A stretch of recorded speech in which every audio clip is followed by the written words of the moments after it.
हरे रामा रामा रामा हरे हरे, हरे कृष्ण कृष्ण कृष्ण हरे हरे।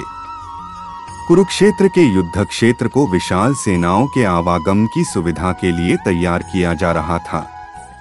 उन्होंने हाथियों का इस्तेमाल पेड़ों को उखाड़ने और जमीन साफ करने के लिए किया। ऐसे ही एक पेड़ पर एक गौरैया अपने 4 बच्चों के साथ रहती थी। जब उस पेड़ को उखाड़ा जा रहा था तो उसका घोंसला जमीन पर गिर गया, लेकिन चमत्कारी रूप से उसकी संतानें अनहोनी से बच गई।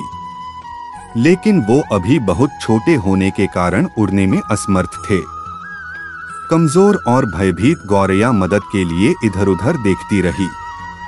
तभी उसने कृष्ण को अर्जुन के साथ वहां आते देखा।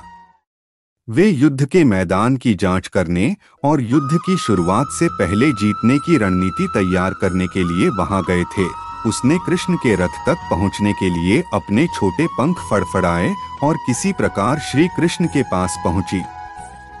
हे कृष्ण, कृपया मेरे बच्चों को बचाए, क्योंकि लड़ाई शुरू होने पर कल उन्हें कुचल दिया जाएगा। सर्वव्यापी भगवान बोले, मैं तुम्हारी बात सुन रहा हूँ, लेकिन मैं प्रकृति के कानून में हस्तक्षेप नहीं कर सकता। गौरैया ने कहा, हे भगवान, मैं जानती हूँ कि आप मेरे उद्धारकर्ता हैं। मैं अपने बच्चों के भाग्य को आपके हाथों में सौंपती हूँ। अब यह आपके ऊपर है कि आप उन्हें मारते हैं या उन्हें बचाते हैं। काल चक्र पर किसी का बस नहीं है। श्री कृष्ण ने एक साधारण व्यक्ति की तरह उससे बात की, जिसका आशय था कि वहाँ ऐसा कुछ भी नहीं था जिसके बारे में वो कुछ भी कर सकते थे। गौरैया ने विश्वास और श्रद्धा के साथ कहा, प्रभु, आप कैसे और क्या करते हैं वो मैं नहीं जान सकती। आप स्वयं काल के नियंता हैं, यह मुझे पता है।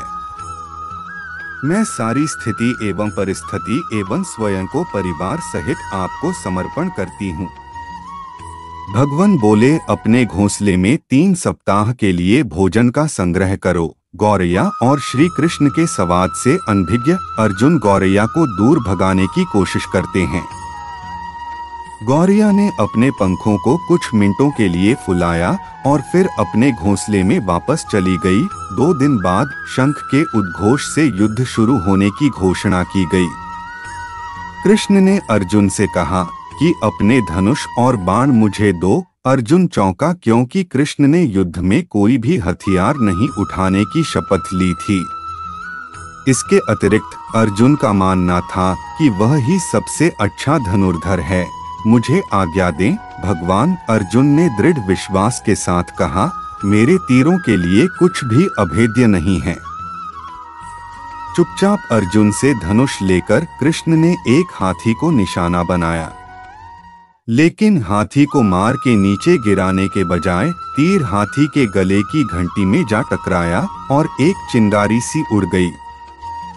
अर्जुन ये देखकर अपनी हंसी नहीं रोक पाई कि कृष्ण एक आसान सा निशान चूक गए।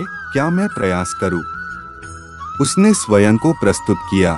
उसकी प्रतिक्रिया को नजरअंदाज करते हुए कृष्ण ने उन्हें धनुष वापस दिया और कहा कि कोई और कार्रवाई आवश्यक नहीं है। लेकिन केशव, आपने हाथी को क्यों तीर मारा? अर्जुन ने पूछा। क्योंकि इस हाथी ने उस गौरैया के आश्रय उसके घोंसले को, जो कि एक पेड़ पर था, उसको गिरा दिया था। कौन सी गौरैया? अर्जुन ने पूछा। इसके अतिरिक्त हाथी तो अभी स्वस्थ और जीवित है, केवल घंटी ही टूटकर गिरी है। अर्जुन के सवालों को खारिज करते हुए कृष्ण ने उसे शंख फूंकने का निर्देश दिया। युद्ध शुरू हुआ। अगले 18 दिनों में कई जानें चली गईं। अंत में पांडवों की जीत हुई। एक बार फिर कृष्ण अर्जुन को अपने साथ सुदूर क्षेत्र में भ्रमण करने के लिए ले गए। कई शव अभी भी वहां हैं जो उनके अंतिम संस्कार का इंतजार कर। कृष्ण एक निश्चित स्थान पर रुके और एक घंटी जो कि हाथी पर बांधी जाती थी उसे देखकर विचार करने लगे। अर्जुन, उन्होंने कहा, क्या आप मेरे लिए यह घंटी उठाएंगे और इसे एक तरफ रख देंगे? निर्देश बिल्कुल सरल था, परंतु अर्जुन के समझ में नहीं आया। आखिरकार विशाल मैदान में जहां बहुत सी अन्य चीजों को साफ करने की जरूरत थी, कृष्ण उसे धातु के एक टुकड़े को रास्ते से हटाने के लिए क्यों कहेंगे? उसने प्रश्नवाचक दृष्टि से उनकी ओर देखा। हाँ, यह घंटी, कृष्ण ने दोहराया।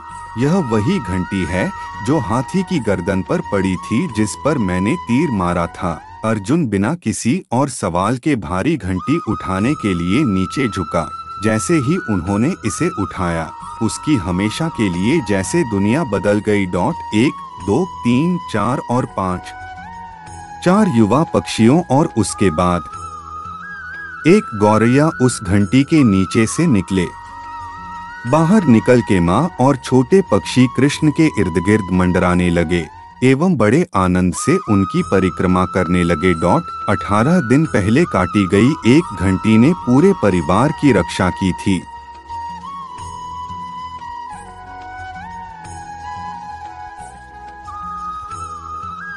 मुझे क्षमा करें हे कृष्ण, अर्जुन ने कहा।